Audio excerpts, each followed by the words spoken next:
Hey guys, my name's Adrian and I'm an addict. That's right. I have a couple stories that I have to tell about Brittany. Just quick ones. But the first one was when we were living together. It was about 8 years ago. And we got in a fight. Who knew? I was pretty early in recovery. And I remember this fight. I remember her saying this vividly, but we got in this fight, and I wouldn't look at her because I was still scared to confrontation, And she was like, "Look at me!" And I remember looking at her, but that was the first instance of somebody saying it's okay to have boundaries. It's okay to know yourself, and not I'm sorry, I'm getting emotional already, but that defined how I grew as a person, because I remember that so vividly, that now I can have boundaries and be myself. I'm not scared to be myself, and that was the first instance where I knew that. And then the second one happened just recently. So I was going through a really rough time because I had just had a baby, and I, had a bunch of shit going on. And, my partner had texted her, I guess, because I wasn't calling anyone. You know how we do. I wasn't calling anyone, and she immediately called me after he texted her. And I couldn't even talk, I was too, in such a bad place. But she, just talked to me and talked to me about what it was like for her during this instance. And, and she was just talking. And she doesn't know, how much that just helped me, It just got me through that period. But if you don't know Brittany, she's an amazing human being, and you guys are going to hear just a little snip about how amazing she is when she gives her story. But she has touched my life, through the 8 years that I've known her so much. And I just love you so much, and you guys are going to get to enjoy her for an hour. So come up here, Brittany.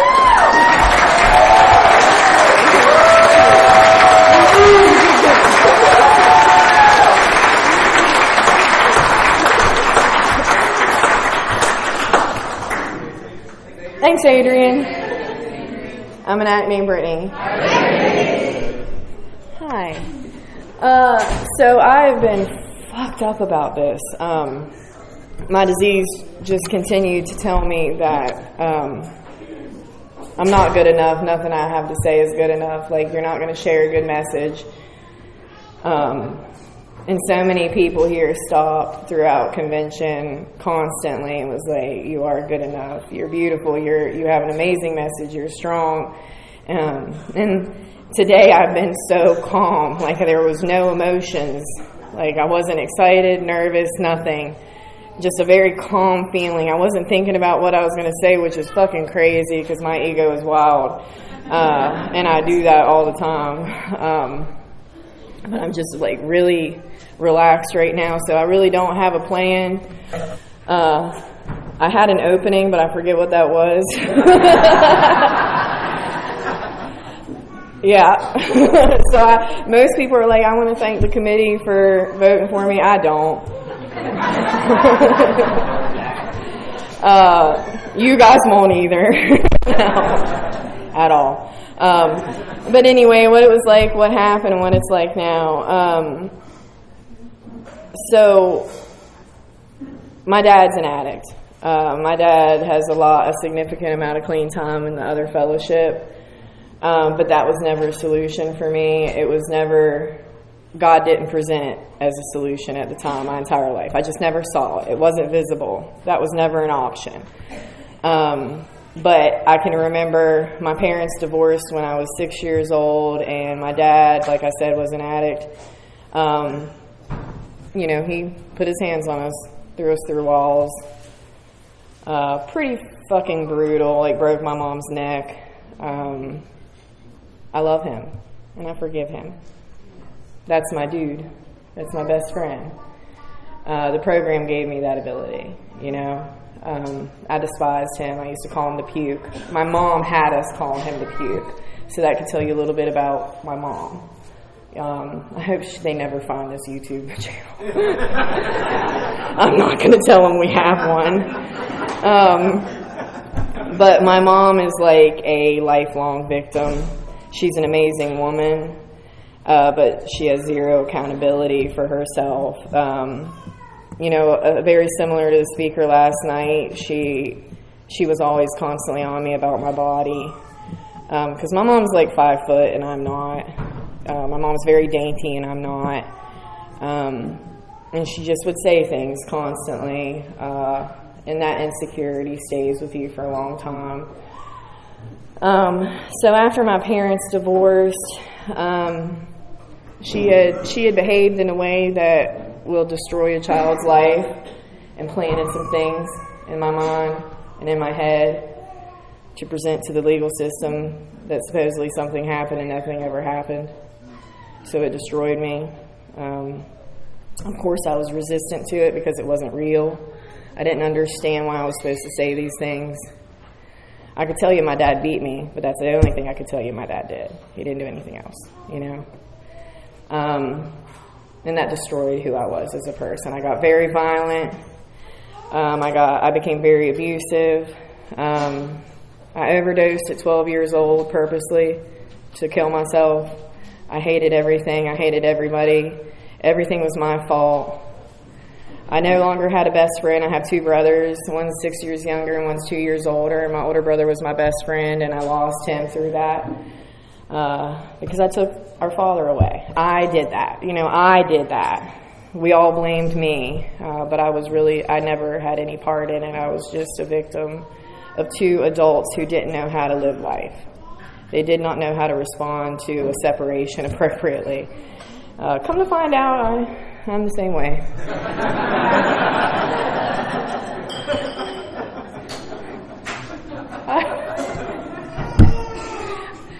I broke up with my ex and used all his Sheets points recently.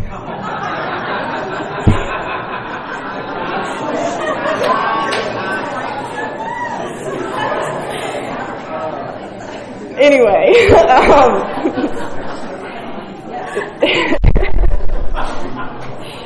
so around 12 years old, everything changed. Tried to kill myself, and that began my spree of institutions. So I lived in institutions for 6 years. I was very comfortable with cinder blocks, shots in the ass, padded walls. It felt safe because I knew what I was going to get every day and every night. I didn't know what I was going to get at home with my mom or my dad, even though they had separated. It was extremely unmanageable. So then, that began my active addiction, because the crazier I got, the more drugs I got, the more I exaggerated stories or side effects, the more they medicated me, and I fucking loved it. I would just beat people's asses to get a shot to pass out for 24 hours, and it was fucking amazing. Not really, but I thought it was, And they diagnosed me with multiple different things. Come to find out, I'm just an addict and an asshole. But that sucked, man. I wish Narcotics Anonymous was in more adolescent institutions. There's River Park in Huntington where they have H&I with the adolescents, and I clung to that at one point because I related so much, and that's what I needed at the time, and I never got it. But I wasn't meant to get it yet. So 6 years I lived in them. I only had high school for a couple months. So I never got to experience prom and dances and dating or anything like that. Anytime I went to school, I was the crazy person. And it just fucking sucked. That fueled the insecurities, the hate for everybody, the anger. And I was never really angry. I was just a scared, vulnerable little girl who wasn't loved right. But I didn't know that. I just thought everybody fucking hated me and I sucked. So, of course, institutions stopped when I turned 18 and jail, because then I'm breaking the law and I'm stealing cars. I fucking love stealing cars. Like, I couldn't stop for a long time. Like, just walking down the street, just opening car doors, fucking loved it. Now I'm super anal about locking my car. You can't even, I get out of my car, I lock you in my car when I get out of my car. Like, it is so bad. Ask anybody that rides with me. I fucking lock them in my car because I'm like, I know there's a me around here.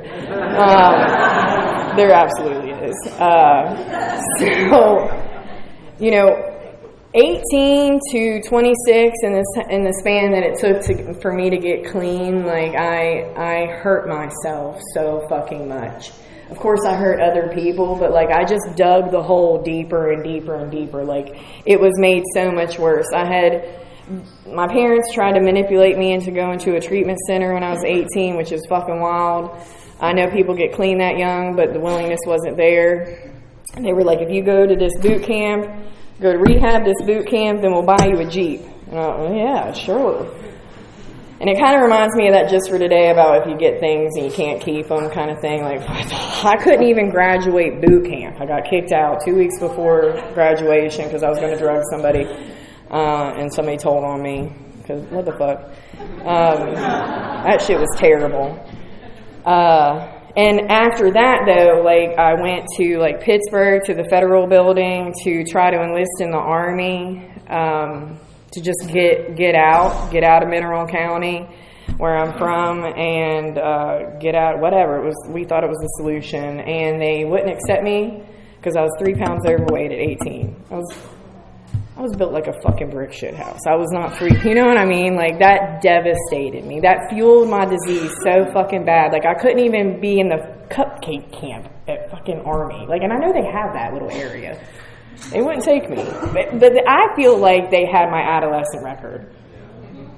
Yeah, absolutely. Fuck no. Fuck no. We're not taking her. So I just used 10 times more.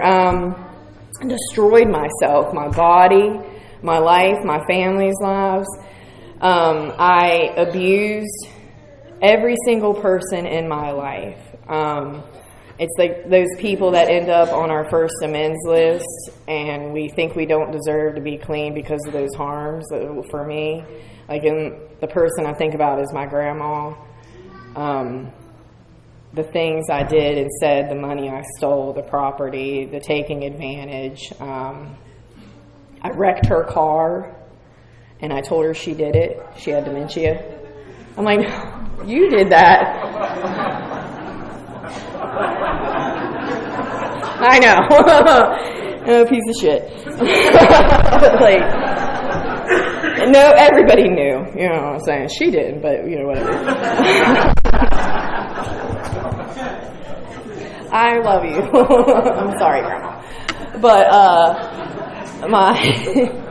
my mom, my dad set up a trail camera and caught me crawling in his house to steal the, yeah, dude, that's so fucking embarrassing. He was like, here, I want you to look at this, like, 12-point or whatever. What is that? Like, Dad, you're dishonest. That's not okay. I was mad. How dare you? And he would try to manipulate me. Like, so where I'm from, Kaiser, West Virginia, there's like Piedmont, which is like Crackville. Like, that's where we got that. And anytime I would ask him for a ride or like 10 or 20 bucks, he'd be like, yeah, you just got to go to this meeting with me. Stop by this meeting. And I'm like, this is bullshit. They smoked cigarettes in there at that time, and it's the other fellowship, so it's a lot of old guys. And I just thought, they're just bragging about drinking. This is fucking terrible. I hated it. I never heard anything, but I did hear the Serenity Prayer. So when I came to Narcotics Anonymous, I was like, why is that so familiar? And it was so nuts how it was right in front of me the whole time. But my dad never forced anything.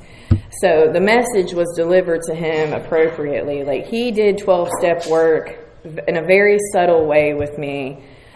He's definitely not subtle now in the way he wants me to live. But at that time, he had separated himself for quite some time, so I didn't have him in my life. And then when I got older and needed to use him and take advantage of him, it was just ultimatums, like, I'll do this if you do this kind of thing.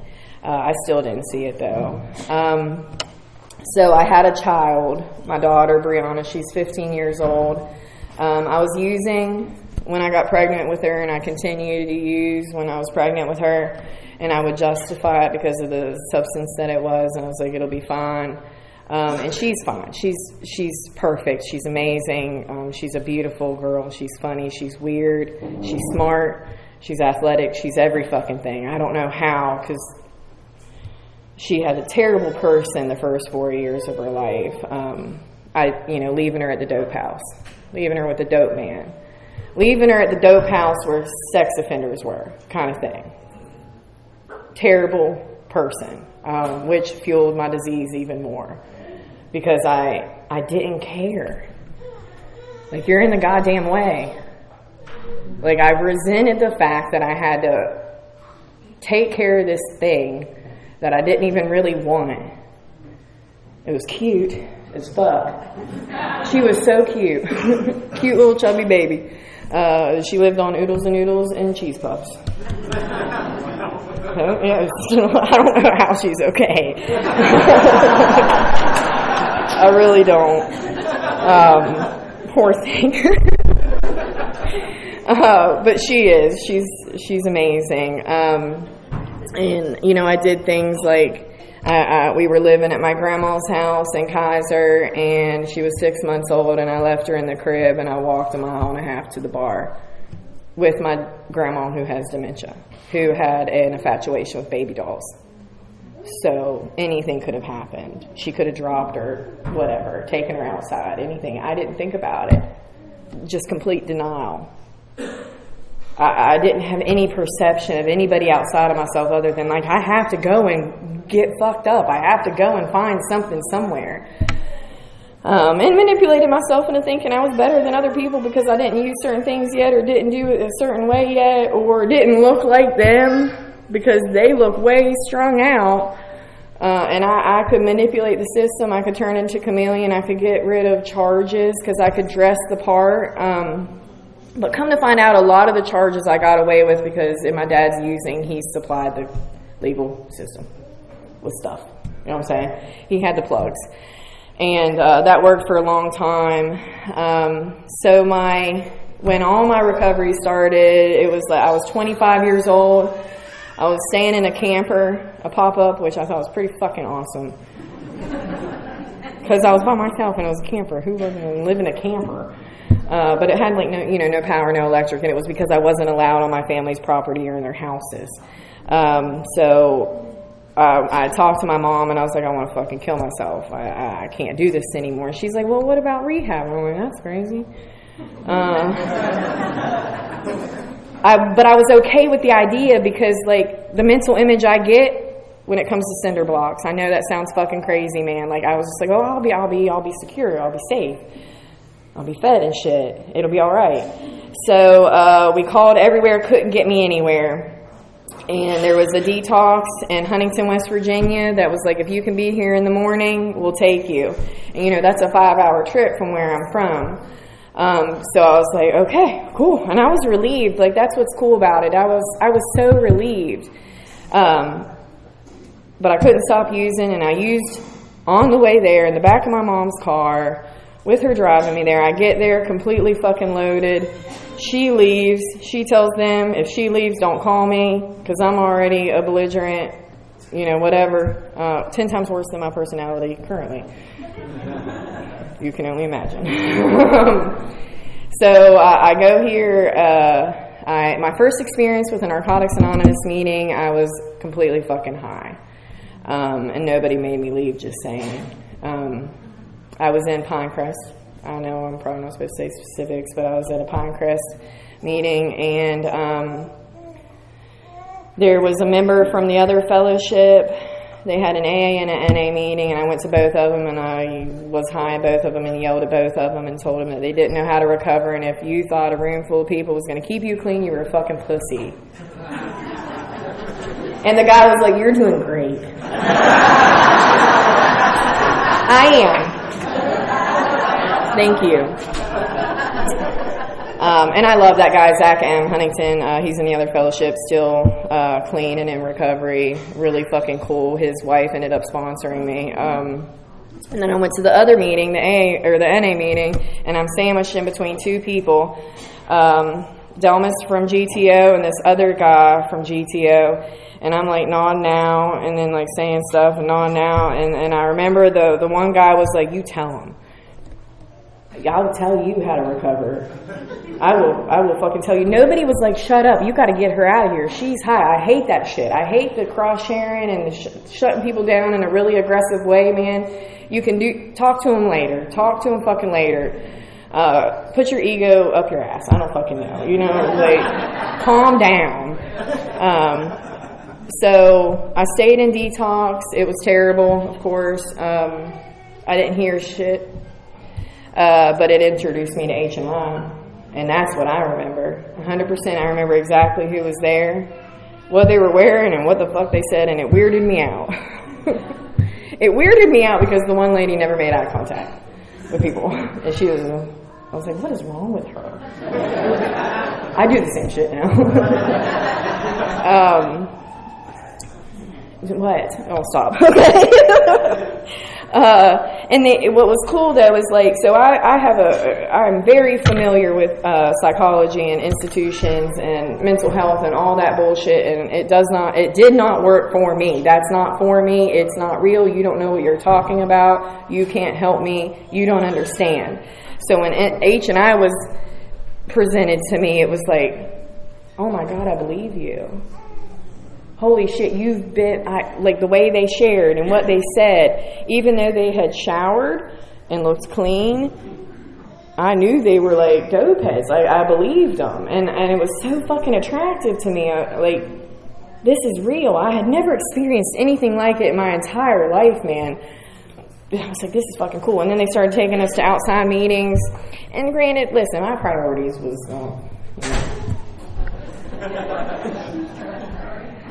we all know. Love them. Yep.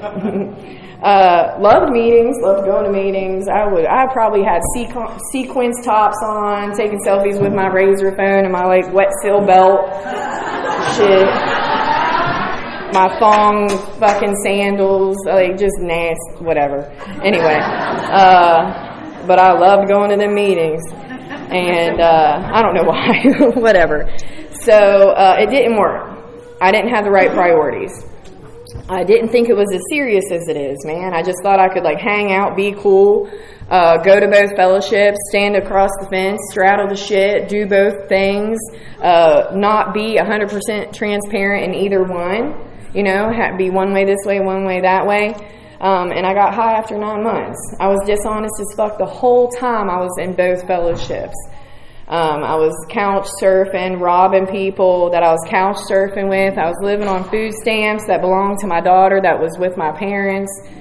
I was just a piece of shit. I was not using. I didn't have any way of life clean at all. I didn't get it, which now when I see people doing that, I have a lot of empathy for them. Like, just keep coming back. It's okay. It's okay. It's fucking okay. It'll not forever, but it's okay. So I went home full of ego. I was turning myself in on like 7 warrants. We had like a party for me at the Oxford House. We had cake, like a going away party, because I was so important. And I ran into my ex and got high. I don't know how it happened. I just fell on the dope. I don't even know. It was sneaky. So I was on my way to the river in Romney, West Virginia, and I don't know whose car I had. And I had a bunch of shit on me, and I saw a cop, and I threw it out the window. And then, like, 2 more cop cars came, and I was like, they saw me throw that out the window. And they didn't. They just know that I beat up cops. So there was, like, you know. So what ended up happening, I was honest. Because I picked up certain pieces that I wanted to pay attention to in the rooms, and then I left the shit that just I didn't want to apply. So I was like, yes, I got high. And I put it on paper. I'd only gotten high for 12 hours. So I passed the screen. And I was like, holy shit. So I signed mine. I got sentenced to a year, and I was like, oh my God. I was fucking honest. Why did you do this to me? I was so fucking mad, man. I was so mad. I was like, fuck that recovery shit. But I'm really glad it happened. So I sat in the regional for quite some time, which, like, where I'm from, supposedly our regional is, like, the easiest regional in the state of West Virginia. And it is. It was very nice. A very nice day. Good food. Good food. Good food. So, but in there, I got fucking miserable, man, because, like, I was the really annoying person that would talk about Narcotics Anonymous, but when you brought something in, you better share it. But NA. It's really good. Where's the dope? Like, and that's exactly what happened. It was so fucking crazy. I can't believe how much of a hypocrite I've been in my life. It's highly amusing. So I had this really cool lawyer. She got me out. I thought she was punking me. She was like, I'm going to get you out on day report. I was like, I've never even heard of that. She gets me out. She was like, we're going to allow you to go back to Huntington. And that's so relevant to me because, like, she was from England or something, and I loved her little accent. So I get out, and I'm not able to go back to Huntington for about 3 months, and I'm on day report. And so I'm trying to plan my using around my screening, certain substances that I think I can get rid of real quick, and it works. It works for 3 fucking months, right? And I land in Huntington January 8th, and I can't pass the PIS screen for 60 days. I cannot pass the PIS screen for 60 days. And they transferred my probation to Huntington, right? And I go and I show up and I'm like, hey, I am here. Pee me. I don't know. And they're like, we don't have your paperwork. And they didn't get my paperwork until I was able to pass the PIS screen at my house. So that's the first experience I have had with God doing for me what I can't do for myself, divine intervention, shit like that. Like that question in third step, like that was God right there. Like I probably would have gotten arrested and went back to jail for violation, and I feel like my higher power knew this was my time, because the moment I was able to pass the screen, they called me to come screen. So my clean date is January 8th, 2013. Yeah, it's pretty cool.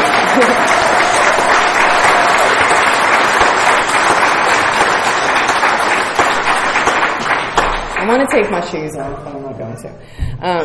Anyway, so that's pretty exciting. I love my clean date, and I love it because, like, that's when my life started living. There's an addict that used to share about, like, we have the opportunity to live 2 lives in 1 lifetime. Like, literally, that's exactly what I've been given, man. Because I am absolutely not a reflection of who I was when I was using at all. I mean, I'm a little feisty, a little bit, but I am such a completely different person, and it's so fucking cool that I can, like, show up for the people that matter to me in my fucking life, or anybody for that matter. I don't even have to separate that. Like, if you need me, I will do it. If I can do it. If it doesn't get in the way of another priority or something, you know what I mean? Like, I will do what I can to do it. So I came back to Huntington. I immediately got a sponsor and got a home group. My first sponsor was Miss K and GTO. She was fucking terrifying. She was so fucking scary. But I loved her, and I wasn't intimidated by her at all. She had a relationship with God, and she loved herself. That's what I needed. Because I was very confused about a higher power or anything like that, and I fucking hated myself, man. And she was the right, sweet and spicy She was so endearing and loving and kind and compassionate and understanding. Like, you wouldn't have thought that, like, from just, like, seeing her or only hearing her. Like, experiencing step work with this woman was exactly what I was supposed to experience. My first 4-step was shared with the right fucking person, you know what I mean? Like, nobody else will get what she got. Nobody else will get that. Like, she was supposed to get that. And I never didn't trust her. I listened to people when they said, like, get a sponsor that has what you want. Well, she had what I wanted, and I stayed with her for a long fucking time. And my first home group was not High Noon. And I only picked that home group because the name was really cool and it sounded like a Western.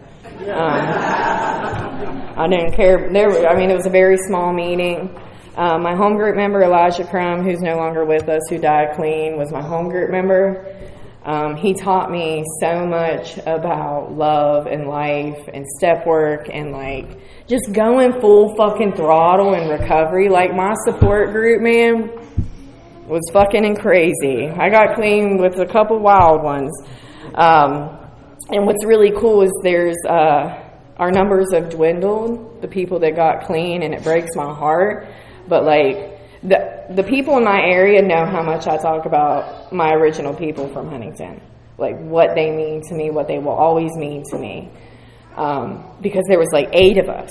And we would go to every fucking meeting, and we would talk an hour before the meeting and an hour after the meeting and sit on the sidewalk on 4th Avenue or at Waffle House talking for fucking hours about, like, steps and recovery and principles and life. And, like, people would feed each other and, like, not pay or feed other people. I don't fucking know. It was just, like, love and life and crazy shit. I'm surprised we didn't get kicked out of churches because of fucking Nate H. And his brother. It was wild, but it was fucking beautiful, man. It was the time to be alive. It was the time to be clean. We fucking loved recovery. We were chasing it like we chased our fucking dope. Like, I don't see that much now. You know, like the easier, softer, I'm a fucking pussy kind of thing. Like, oh my God. Like, no, we went fucking hard all the time, driving hours to out-of-town meetings. And we would meet new people and bring them here. Like, my people brought people here. Like, we were fucking out there bringing people in, loving people, loving life, getting loved by them. Like, and I don't really know what happened. I don't give a fuck. I'm just grateful that I got to experience that magic. Because it was really cool that my first sponsor would talk about her experience with that magic in Beckley. And I got to experience it in Huntington. And I mean, I try to do it. I still go to 3 meetings a fucking week. I still have some commitments.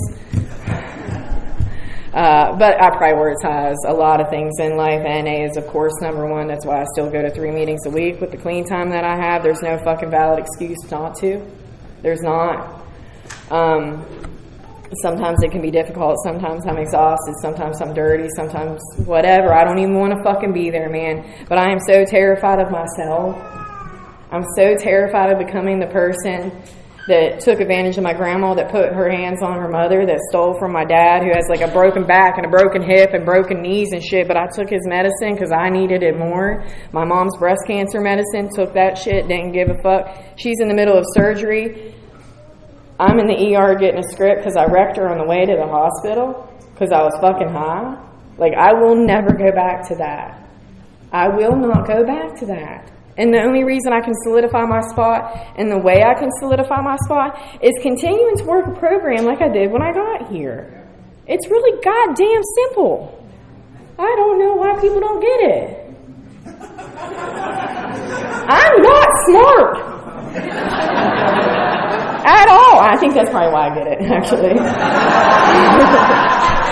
Because I don't have to pick anything apart and dissect it, or, you know, I'm just like, oh, you said that, okay, cool. I love instructions. I like Legos and shit.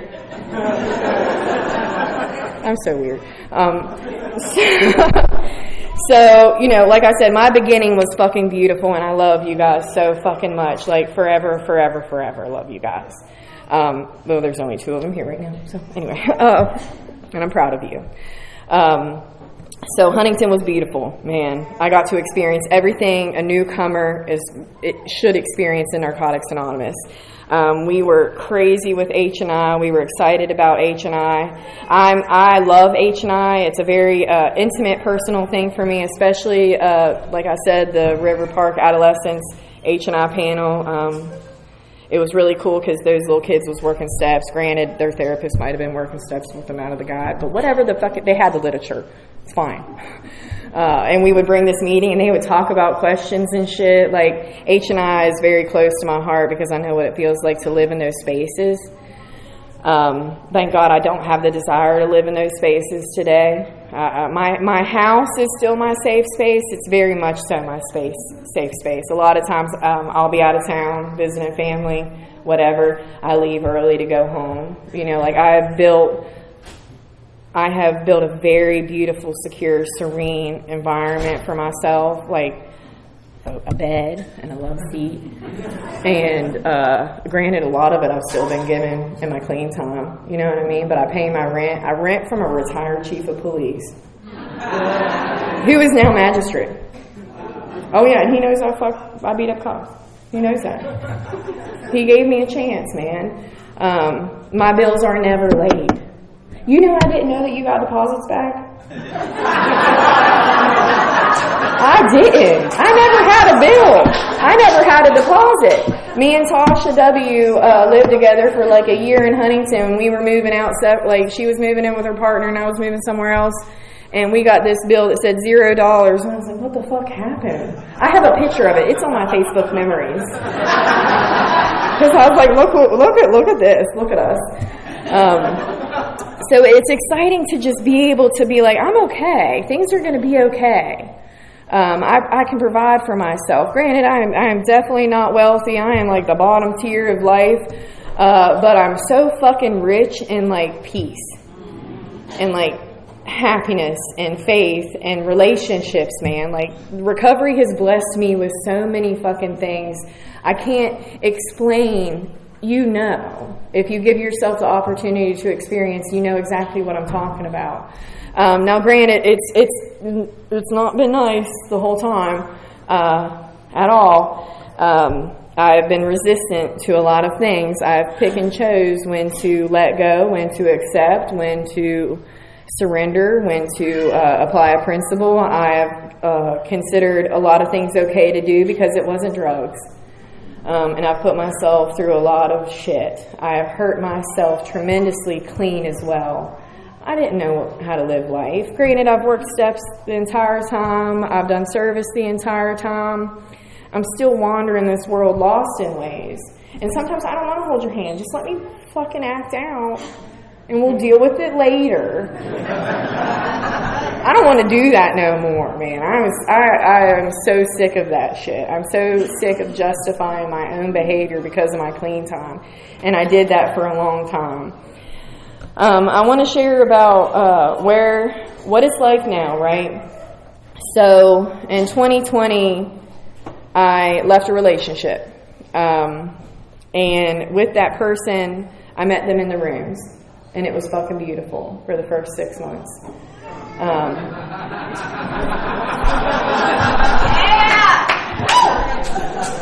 He had prison tats.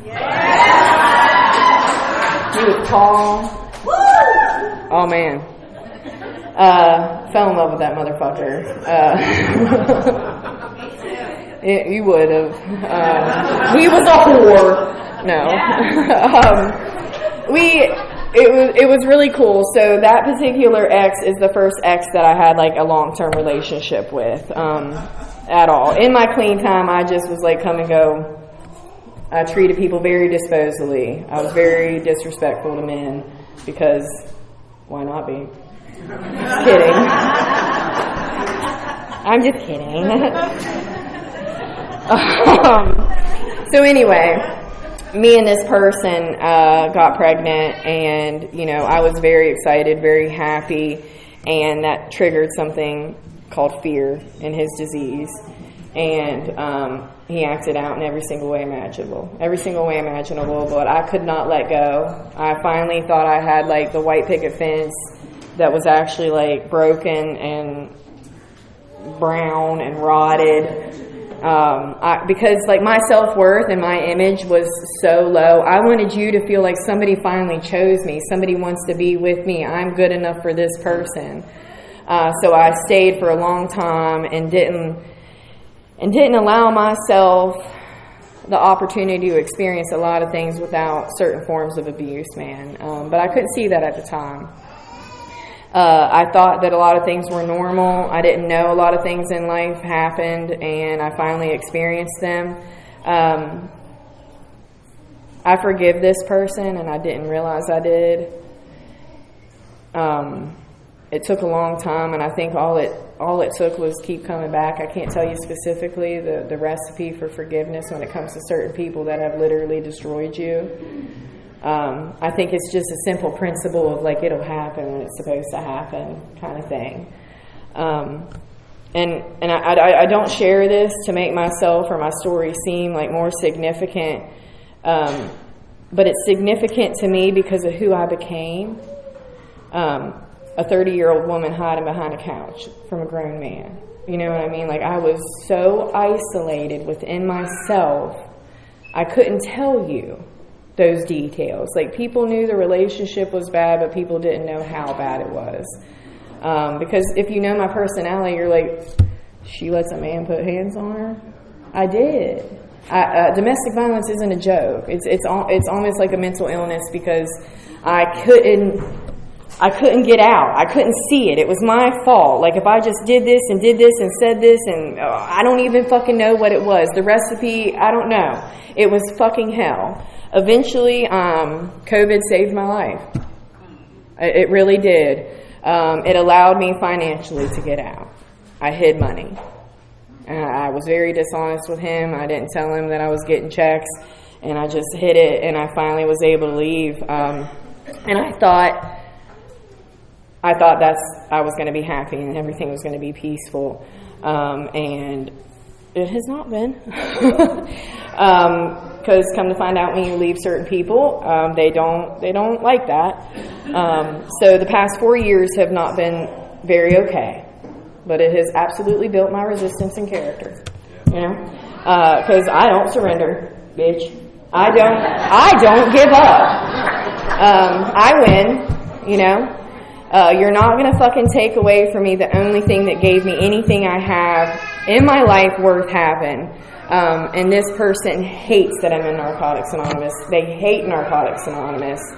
They hate me for being in Narcotics Anonymous and what I represent because I continue to apply principles to their insanity. And it's never been easy, man. And I'm talking about harassment every single day, audio messages 50 to 70 times a fucking day for years. And I could not get out of it. And at one point, like, this shit was very, like, well, it's nothing. It's just Josh. It's just... Goddamn.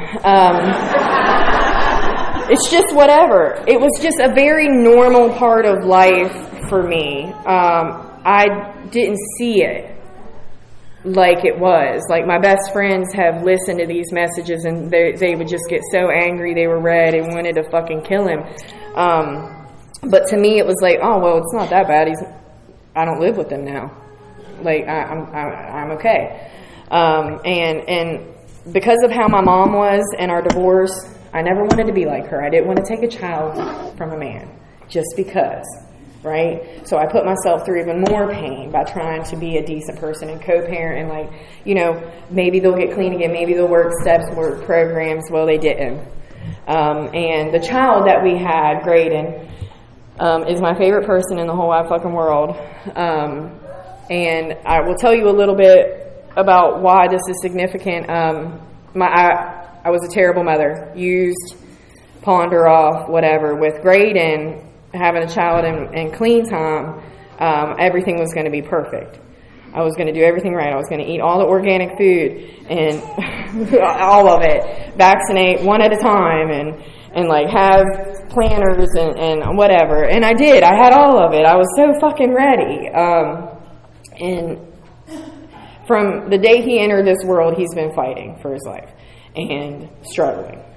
He's special needs, but he's also fucking badass, right? Like, if you know my son, you fucking know. There's no explanation behind it. Like, he is the coolest little dude in the whole world. He is so fucking happy all the fucking time, unless you're trying to tell him what to do, and then he'll bite you. But through that experience, like, I thought I was going to have this perfect person, perfect child, and it was never like that, man. Like, we started noticing things that were different.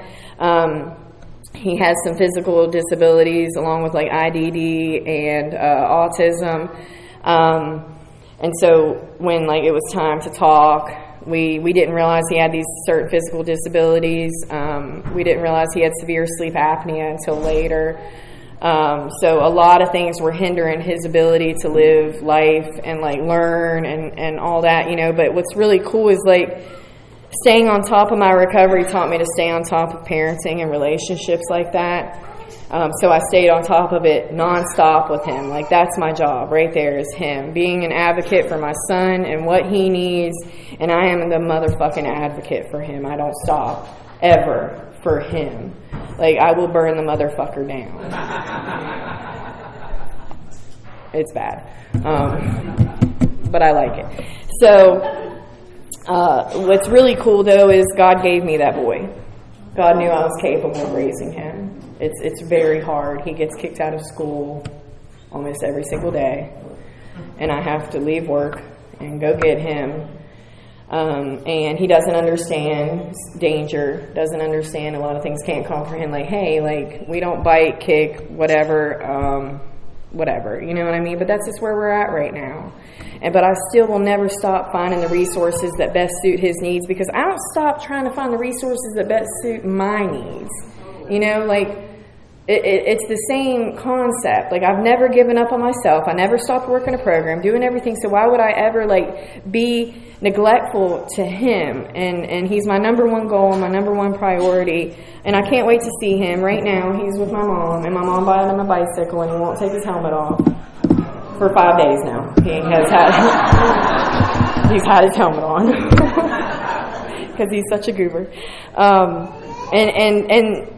And I feel like if that's the only reason I got clean was to be Graydon's mom and to share this message, I'm good with that, man. If there's nothing else, if I don't advance in my career, have a bunch of money, see the goddamn world, I'm good with that. Like, just the simplicity of being capable of being a decent friend, a decent human, a decent mother.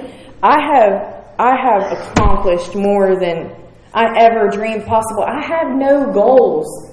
I wanted to fucking die since I was 12. I fucking hated myself. I didn't want anything in life. I wanted to get high and die. That's it. And today it's like, I can't wait for tomorrow. I can't wait for next weekend. I can't wait to shower.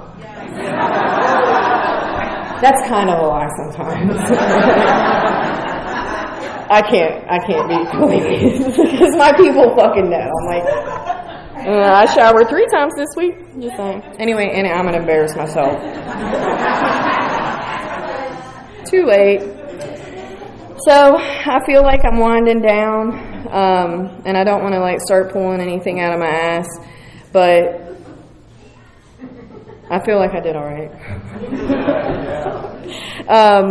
Yeah, that's it. I'm sorry.